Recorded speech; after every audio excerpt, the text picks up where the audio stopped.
네, 교육 여러분 안녕하십니까? 네, 아침엔 기도, 저녁엔 성경, 코로나의 시대를 헤쳐나가는 크리스찬의 능력인 줄 믿습니다.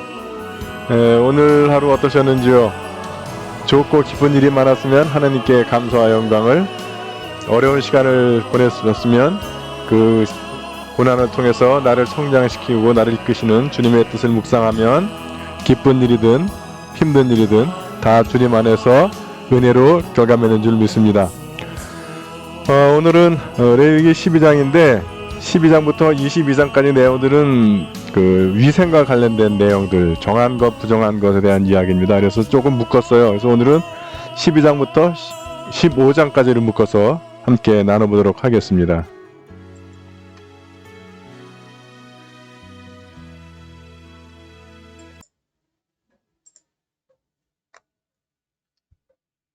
첫 번째로 산모에 대해서 규정이 나옵니다. 그래서 남자아이는 일주일간 부정하게 여기고 여자아이는 2주간, 그리고 33일간 요양을 하라고 그러고 여자아이는 66일간 요양하라고 그럽니다.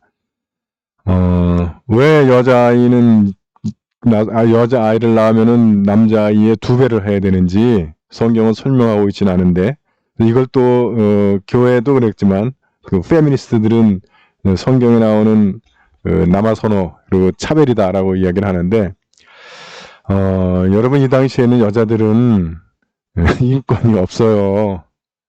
그러니까 이게 아이를 낳아놓고는 그 일주일간 부정하다, 그러니까 밖에 나오지 말아라 하는 거죠. 그리고 33일 동안 요양해라 라고 하는 것이, 말은 부정하다고 얘기하고 있지만 사실은 여성들에게 휴식을 주는 겁니다.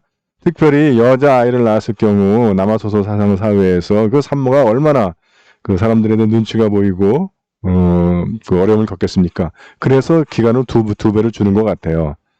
그래서 8일째 할례를 받는데, 이거는 이제 남자아이들 맞이만 이제 받는 거죠. 그리고 이제 남자아이를 낳았을 경우 33일, 여자아이는 66일이 지나고 나면 정결례를 속죄제로 드립니다. 양이나 날짐승, 지푸들기나 산비둘기죠. 그래서 이렇게 드리는 이유는, 뭐 그럼 출산한 것이 죄냐, 속죄제를 드리게 문자로만 이해하면 그렇게 이해하실 수 있는데, 이렇게 속죄제를 드려서 하나님이 거룩하게 했다 이제 라고 해방 선언을 하게 되는 거거든요. 정결례를 드리게 되면. 여러분들이 이거를 좀 이해하셨으면 좋겠어요. 이 율법이 주어졌던 시기가 이스라엘 백성들이 450년간 애굽에서 노예 생활을 하다가 이제 풀려나가지고 새로운 땅으로 새로운 나라, 새로운 비전을 갖고 가는 겁니다. 그러니까 그래서 율법을 주시는 이유가, 너희들이 노예처럼 살 때 그렇게 살아서는 안 된다, 그 얘기를 하는 거예요. 그래서 그 여자도 특히 아이를 이 노예가 아니고 재산이 아니다, 인격이 있다 라는 이야기를 하는 겁니다. 근데 이 당시 사람들한테 여성의 인권을 얘기하면 알아들을 사람이 몇 명이나 있겠어요. 그러니까 종교적인 언어로 산모는 부정하니까 쉬어야 한다, 그렇게 이야기를 하는 거죠. 여러분 그렇게 이해하시면 좋을 것 같습니다. 피부병에 대한 이제 그 규정들이 쭉 나옵니다. 그래서 그 피부병이 나면 사제에게 가져와서 보여줘라 하는 거예요. 여러분 사제는 그 병을 진단하는 거죠. 그래서 진단하는 요령이 나오는데, 병든 자리에 난 털이 휘어지고 병든 자리가 우묵하게 들어갔으면 그것은 문둥병이다. 근데 여기서 이제 문둥병은 지금 얘기하는 한센씨 병이 아니라 그냥 대부분의 피부병은 다 문둥병이라고 부르는 것 같아요, 보면. 그래서 이것을 고래소에서 사제는 그를 부정한 자라고 선언해야 한다. 그러면 어떻게 되느냐면, 이 사람은 나병이기 때문에 집에서 가족들로부터 떠나고 공동체로 떠나서 따로 격리돼서 살아야 하는 겁니다. 자, 그렇다면 여기서 포인트는 뭐냐면, 이제 그 다음에 격리가 나오는데, 포인트는 뭐냐면 전염이라는 거예요. 문둥병, 피부병의 문제는 공동체의 위생, 특히 전염이 문제가 된다. 그리고 지금은 전 민족이 함께 이동 중입니다. 무슨 정착해가지고 어떤 의료 시스템이나 이런 게 없는 시대라는 거예요. 설령 있다 하더라도 지금 이게 60만 남자만, 그래서 여성, 노인, 아이들까지, 그때는 또 아이도 많이 낳을 때니까 아이까지 하면 이게 지금 200만이 지금 이동하는데, 그 상황에서 설령 이때 의료라고 할 것도 없지만 의료나 위생이나 이런 개념도 없을 때, 예. 그래서 특히 이게 한번 번져버리면 정말 민족의 이동에 큰 장애가 되니까, 그래서 이것 전염성을 막기 위한 조치입니다. 그래서 전염을 막기 위해서 격리와 분리가 필요한데 그 판단은 사제가 한다 하는 거예요. 물론 이 시대는 의료가 지금처럼 갖춰져 있지도 않았고, 뭐 그 원시 부족들 가면 지금도 그 무당들이 그 병자 그 병을 고치는 치유 일도 같이 하죠. 그렇게 이제 주술적으로 이제 하는 경우들 많이 보죠. 의학적이나 위생적으로 하지 않고, 거기에 비하면 이 하나님께서 사제들을 통하여 이 분별하게 하시는 거는 그 당시로서는 굉장히 합리적이고 과학적인 근거가 있는 겁니다. 다음에 사제의 판단 기준은 전환성 여부이고, 그래서 다시 사회로 복귀하는 것도 사제의 판단을 따라야 한다. 그래서 여러분들 복음서 보면 주님이 나 환자들을 고치고 나서 하시는 말씀이 너네 사제에 가서 보여라 라고 하는 것을 기억하시면 좋겠어요. 그러면 그 의미는 뭐냐면 이제 너의 병이 나았으니까 너희는 사제한테 가서 판단을 받아라. 그래서 사제가 오케이 그러면 이제 사회로 다시 복귀하는 거고 가정에 가고 참여할 수 있게 되는 것이죠. 그것이 지금 이 병과 위생 여러 가지 이제 문제가 나오는데 무슨 뭐 남자가 그 더럽혔을 경우 여성의 문제 쭉 나오는데 가장 중요한 포인트는 이겁니다. 공동체의 위생 그리고 전염 방지 그리고 그것을 사제가 판단한다라고 하는 거죠. 그래서 악성 피부병 환자를 이제 돌아올 때 규정에 대해서 이야기를 합니다. 그래서 이것을 판단하는 것도 사제가 진지 밖으로 나가서 보아야 한다는 거예요. 진지 안에서 보면 안 된다. 여러분들 뭐 지금 코로나 기억하시면 될 것 같아요. 그래서 이게 아직 병이 치유가 되지 않았는데 진지 안으로 들어와서 이게 또 병이 확산되면 안 되니까 사제가 밖으로 나가는 거죠. 차라리. 그래서 나왔으면 이제 정한새 2마리와 송백나무와 진홍터신과 우슬초. 송백나무와 우슬초는 이게 아마 좀 소독 효과가 있었던 모양이에요. 이걸 통해서 예식을 하는 거예요. 예식하는 의미는 그래서 공동체 앞에 하나님이 그를 정하게 하셨다. 하나님이 그를 인정하셨다라는 사인을 보여주는 것이죠. 예. 오늘날로 치면 백신 여권 뭐 그런 거로 이해하시면 되겠습니다. 그리고 이제 복귀했을 때 이제 8일째 되는 날 흠이 없는 어린 수양 2마리와 흠이 없는 1년 된 암양 1마리와 곡식예물로 바칠 고운 밀가루 10분의 3 매발을 기름에 반죽한 것과 기름 한 농을 가져와야 된다. 그래서 이것들을 만남의 장관 문간 제사를 지내는 거죠. 그러면 흠이 없는 어린 수양 2마리면은 이게 수양 하나는 번제로 드려지게 될 거고 1마리는 속죄제로 드려지게 될 겁니다. 그리고 흠이 없는 1년 된 암양은 이게 이제 화목제로 드려지게 되겠죠. 곡식예물은 이제 소제로 드려지게 되는 것이고,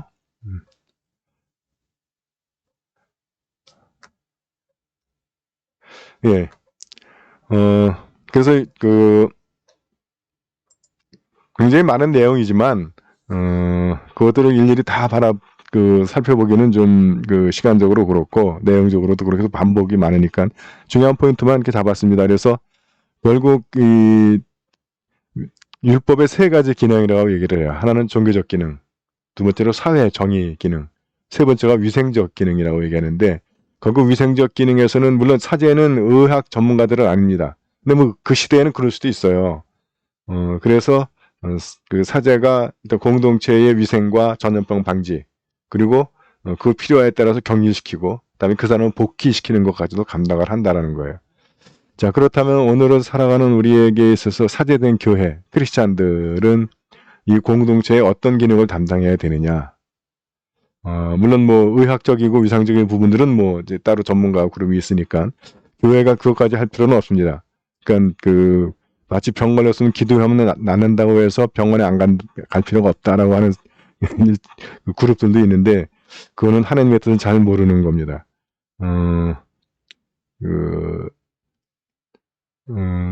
그래서 하나님께서 의사들을 세워주셨으면 우리는 그들의 전문성을 신뢰하고 그들에게 가는 게 맞습니다. 그러나 중요한 것은 뭐 의사들이 뭐 수술도 하고 투약도 하고 하지만 처치도 하고 그러나 그 우리 인간에게 주어져 있는 자연 치유력이 없으면 의사들의 그 모든 노력이 아무런 소용이 없어요.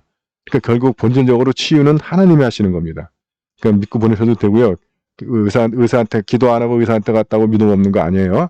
물론 그 본질적인 치유의 그 권한은 하나님께 있는 걸 알고 기도해야 합니다. 물론 의료진들을 위해서도 기도해야 되고. 그래서 우리가 공동체의 그 위생 전염을 방지하기 위해서는 우리가 할 수 있는 것이 어떤 그 영적이고 심리적이고 신앙적인 그런 요소가 될 것 같습니다. 그런 면에서 과연 우리의 어떤 사고나 우리의 영성이나 우리의 인격 신앙은 건전한가, 성경적인가 하는 것을 돌아보실 필요가 있겠습니다. 예, 오늘은 여기까지 하겠습니다.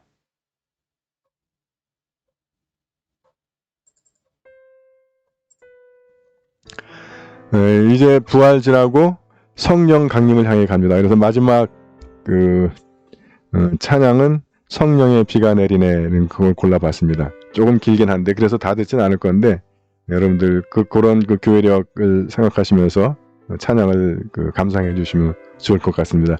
예, 오늘 여러분들 수고들 많으셨고요. 예, 주님의 보호하신 가운데 편안한 저녁 맞으시기 바랍니다. 예, 여러분들 사랑합니다. 행복하세요.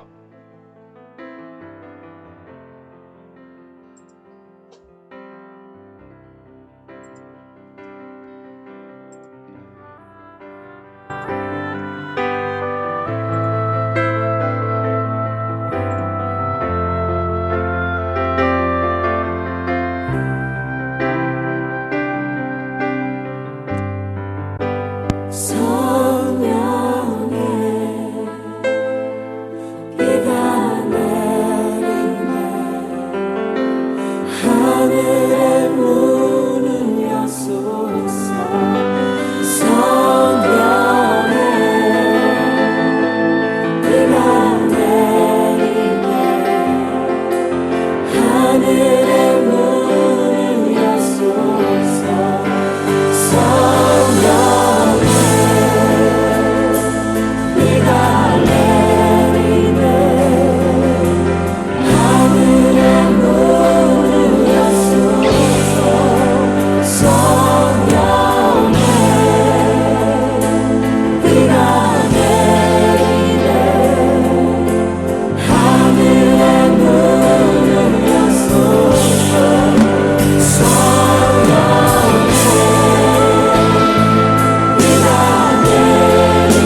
the trumpet inside. Consecrate a fast, call a sacred assembly. 너희는 시온에서 나팔을 불어 거룩한 금식일을 정하고 성회를 선고하고 Gather the people, sanctify the congregation. 백성을 모아 그 회를 거룩히 하고 Assemble the elders. 장로를 모으며 Gather the children and the nursing babes. 소와 젖 먹는 자를 모으며 Let the bridegroom go out from his chamber and the bride from her dressing room. 신랑을 그 방에서 나오게 하며 신부도 그 골방에서 나오게 하고 Let the priests who minister to the Lord weep between the porch and the altar. 여호와께 수종드는 제사장들은 낭실과 단 사이에서 울며 이르기를 Let them say, Spare your people, O God. 여호와여 주의 백성을 긍휼히 여기소서 Spare your people, O Lord. 주의 백성을